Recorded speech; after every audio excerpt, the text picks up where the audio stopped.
जय श्री राम।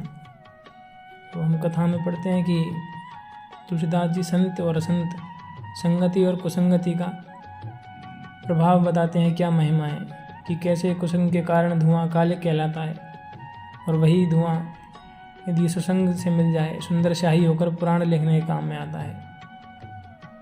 तो संग ना भगवान बुरा वेश देखते हैं ना अच्छा वेश देखते हैं, भगवान केवल भाव देखते हैं कि जो वेशधारी हैं, जो अच्छा साधु का जो वेश धारण किए रहते हैं सदैव, वो भी लोगों को ठगते हैं। और उदाहरण देते हैं यहाँ पर हनुमान जी और जामवान जी का, जिनका वेश एक वानर का सा और रीछ का सा होने पर भी उन्होंने भगवान की भक्ति को प्राप्त किया, भगवान के कार्यों में वो संलग्न रहे। इस तरह से संग और वेश का भगवान बहुत ज़्यादा, हम किस प्रकार से हम अपना संग विवेक के अनुसार चुनते हैं। और वेश कोई महत्वपूर्ण नहीं है कि कौन सा वेश हम धारण करें तब भगवान हमसे प्रसन्न होंगे। इस तरह से यहाँ तुलसीदास जी समझाते हैं हमें। तो संगति का बड़ी महत्व है, बड़ी महिमा है उसकी। तो अपने विवेक के अनुसार सत्संगति चुने, तभी हम भगवान को प्राप्त कर सकते हैं। आगे पढ़ते हैं और क्या कहते हैं। तुलसी कृत रामायण जी की कथा कहूँ अनुसार, आसन लीजिए प्रेम से आइए पवन कुमार। मंगल भवन मंगलहारी, नृभूषण दशरथ अजर बिहारी। श्री राम जय जय राम, जय जय विघ्न हरण हनुमान। ग्रह बेश जल पवन पट, पाय कुजोग सुजोग। होए कुबस्त सुबस्त जग, लखें सुलक्षण लोग। मंगल भवन मंगलहारी, नृभूषण दशरथ अजर बिहारी।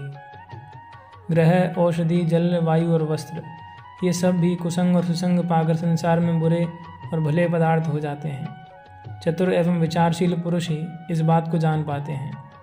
तो पिछली वीडियो में भी हमने बातें की थी कि ग्रह, औषधि, जल, वायु और वस्त्र, ये सब भी कुसंग और सुसंग उसी के अनुसार भले और बुरे बन जाते हैं।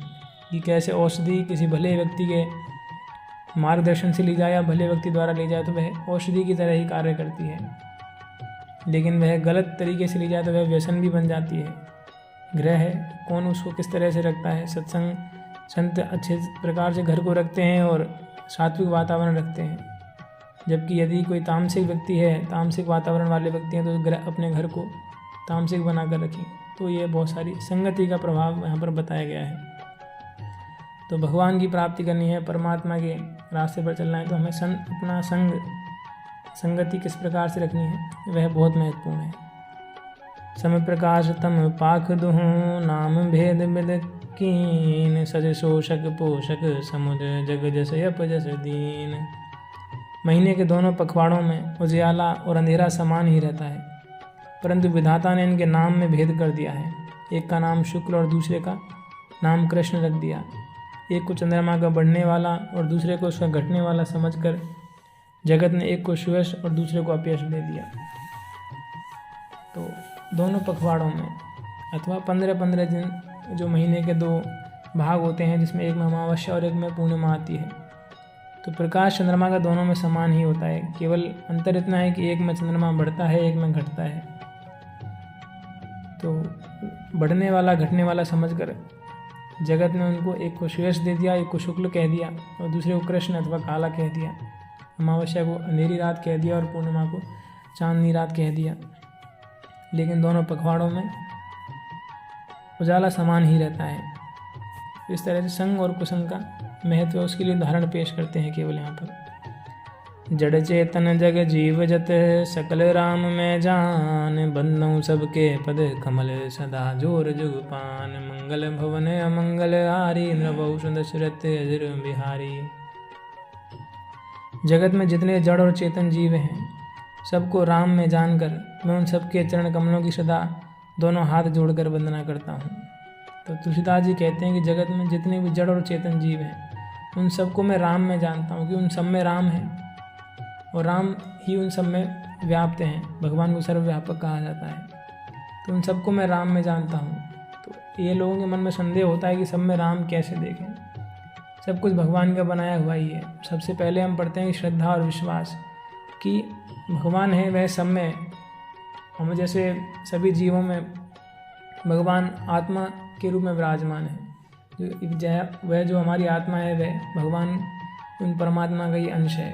इस प्रकार से वह सभी जीवों में भगवान व्याप्त हैं, ऐसा मानकर चलना चाहिए और उन सबको प्रणाम करना चाहिए। सब में समता का भाव वह बहुत ही इस घोर कलयुग में जो पापों का युग है उसमें ऐसा मानना कि सभी भगवान के रूप में अत्यंत मुश्किल हो जाता है। लेकिन जो संत हैं, जो भगवान का ध्यान भजन करते हैं, जो साधक गण हैं, वह धीरे धीरे अपने अभ्यास से, ध्यान से, भगवान के नाम के जप से उस स्थिति तक पहुँचते हैं कि वे सब में भगवान श्री राम को देखने लगते हैं और सब में समता का भाव देखते हैं। तो इस तरह तुलसीदास जी सबको हाथ जोड़कर वंदना करते हैं, चाहे वह दुष्ट हो, चाहे वह संत हो, चाहे वह जड़ जीव हो, चाहे चेतन जीव हो, सभी में राम को देखते हैं और सबकी वंदना करते हैं। देव दनुज नर नाग खग प्रेत पितर गंधर्व बन्नो किन्नर रज निचर कृपा करम अब सर्व मंगल भवन मंगल हारी द्रभूषण दशरथ अजर बिहारी। देवता दैत्य मनुष्य नाग पक्षी प्रेत पितर गंधर्व किन्नर और निशाचर सबको मैं प्रणाम करता हूँ, अब सब मुझ पर कृपा कीजिए। तो इस तरह से वो सबको प्रणाम करते हैं, चाहे देवता हो, चाहे दैत्य हो, चाहे मनुष्य हो, चाहे नाग, चाहे पक्षी, प्रेत पितर। तो यहाँ कुछ लोग कह भी सकते हैं कि दैत्यों को प्रणाम क्यों करते हैं, नाग पक्षी प्रेतों को प्रणाम क्यों करते हैं। तो सब में ही वो भगवान श्री राम को देखते हैं, उन्हीं की माया के वशीभूत होकर कोई मनुष्य बनता है, कोई दैत्य बनता है, कोई दानव बनता है।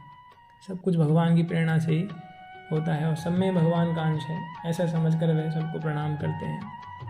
यह बात जो है वह श्रद्धा विश्वास से और निरंतर अभ्यास से भगवान की कृपा का अनुभव करने से ही संभव हो पाती है। इसलिए भगवान का जो निरंतर ध्यान भजन है वह करते रहिए, उनकी कृपा का अनुभव करने का प्रयास कीजिए। उनकी जो प्रेरणा है, उनकी प्रेरणा से होने वाले जो संयोग हैं उन पर ध्यान देना शुरू कीजिए, जिससे कि भगवान की कृपा का अनुभव हो सके। सब कुछ करने वाले वही हैं, हमारे हाथ में कुछ नहीं है।